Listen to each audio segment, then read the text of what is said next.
The second clip is going to look at how do we utilize, how do we make energy from glucose at the cellular level.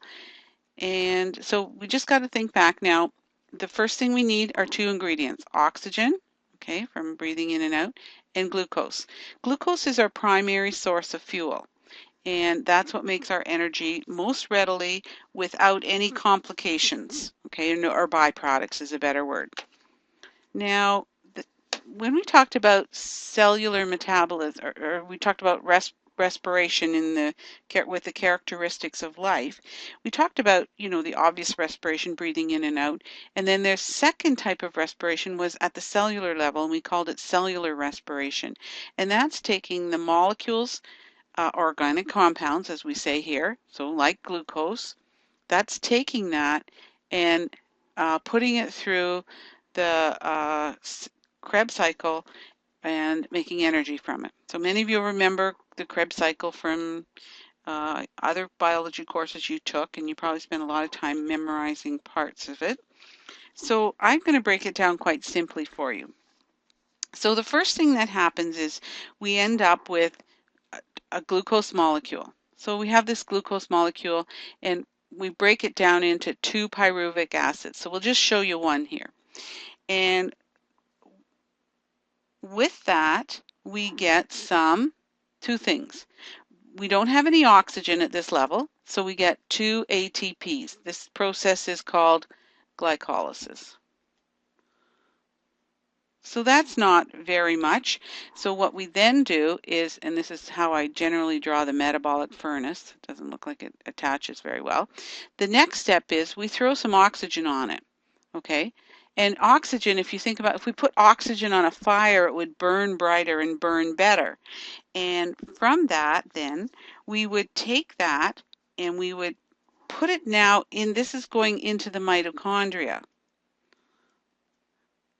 And remember, the mitochondria is called the powerhouse of the cell, and all those little compartments that are in the mitochondria, through that process, we put the molecule in, and it goes through a number of steps.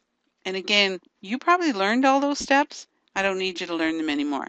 What's the most important for you to know during this is to know what the outcome is. Okay?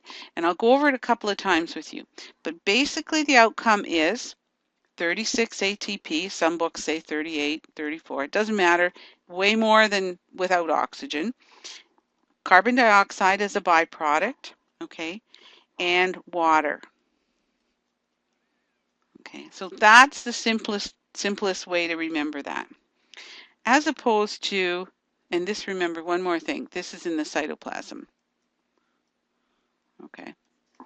Okay, as opposed to one drawing here, which is more complicated. Okay, so this is representative of the cell. Okay, all right, here. And this is in the cytoplasm. All right. And we don't get very much ATP from this, only 2.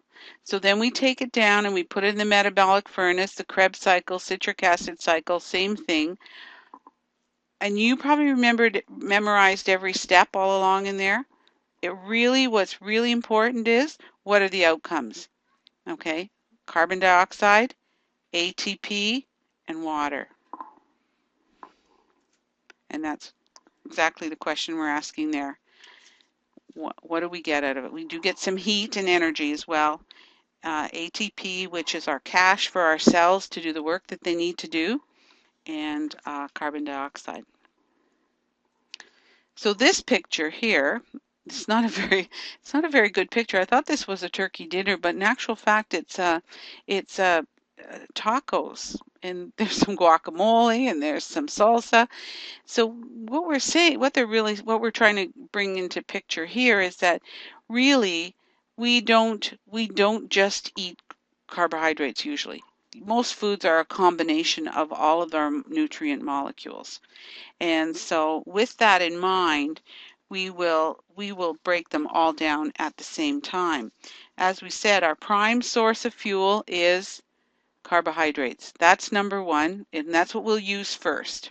So when you eat your breakfast in the morning, eat your cereal with some milk on it and, maybe toast with some butter. We're going to start to burn the carbs first. And that's the 2-ATP here, pyruvic acid, Krebs cycle, and the outcome. Remember, you don't need to worry about all of these other parts here that are here. Just what happens, what's the outcome? And the outcome is ATP, water, and carbon dioxide. So likewise, if we put in amino acids, they too would get broken down and put into the metabolic furnace, and same with fats. But there's byproducts there, okay? And the byproduct here is this, and we have to fix that first. Okay, we have to remove that or deaminate it so it can be used. And likewise with fats, what we have to do is we have to get the ketone group off there, or the acid group molecule off there too. So the preferred source of fuel is carbohydrates. Our next source of fuel would be fats, and that's why we want to diet and get rid of extra pounds. And proteins, if you're just a normal protein eater, that would be our third source. But if you are a bodybuilder, you've got on a high protein diet, you'll probably burn some of those as well. But we always try to save protein for our structural and functional proteins in the body. So what do we do with this ATP? Okay, so ATP stands for adenosine triphosphate. So if you picture it, it's a four-part molecule, right? So an A, a P, a P, and a P. So why do I draw it like that? Well, because how do we get the energy from it is this phosphate bond breaks off, like crack, energy comes from it, and then we use it. So I envision it this way, okay? I envision it as, those uh, uh, light sticks that kids wear around their neck at Halloween or something, and you crack them, or a flare, and then the energy comes out and it lights up.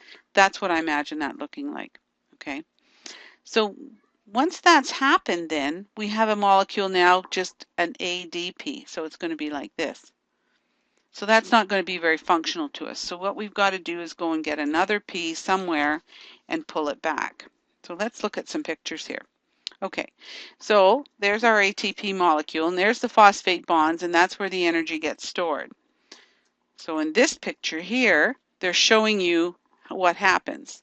Okay, so we need to get some energy, so we break this off, right? And we get the energy right there released. So now this is what we're left with. So we've got to find another P and recapture and put it on there. So where do we get those P's? Okay, so we have something in our muscle called creatine phosphate. So we take that P and that goes back and attaches on. Okay, and then creatine becomes creatinine, which is a waste product which we find in our kidneys, in our urine all the time. That takes us to lactic acid. So lactic acid is important because it would add to the acid part of our load in our body. We talked a little bit about acid and base and chemical bases of life. It would talk about that there. So if we are just sitting on the couch watching TV, the respiratory and circulatory system would be capable of giving us enough oxygen to support our aerobic respirations. But if you had to get up and run to the corner, or you had to run upstairs for something, or increase your skeletal activity more, that supply would probably not be enough, because your muscles then would become dependent on us making it without oxygen, or aerobic, no oxygen. Okay. So again, we'll review that. You're sitting at I'm going to put you in your desk at school now. So you're sitting at your desk at school and you look at the clock and you say, okay, I got to be on that bus in 5 minutes. I want to hear the rest of this, but then I've got to run. So as soon as the lecture's over, you take off and you run down the stairs and you run out to the bus stop and you get onto the bus and you have used up all of your oxygen there. You're not going to have enough to make what you need to make. So you started to use it aerobically. You get onto the bus and you're sitting there and you're going,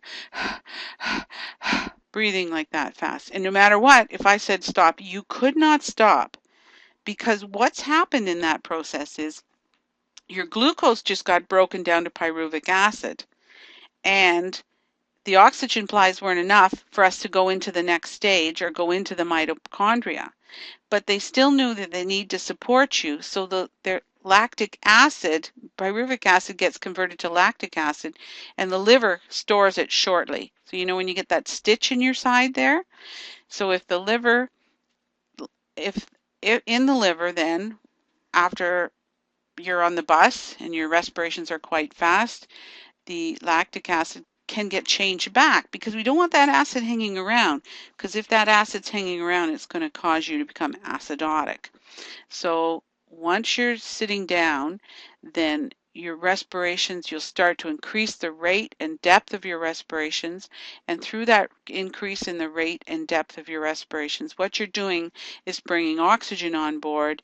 That's going to the liver and giving enough oxygen so that we can now convert that back. Okay, and that's what we mean by your oxygen debt.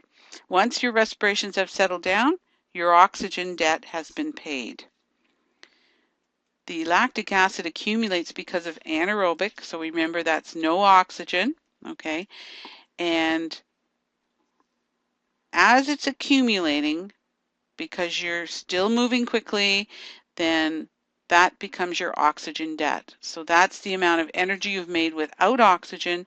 And in order to convert that lactic acid back to glucose, you need the oxygen to come back in through those rapid respirations and convert it back to glucose.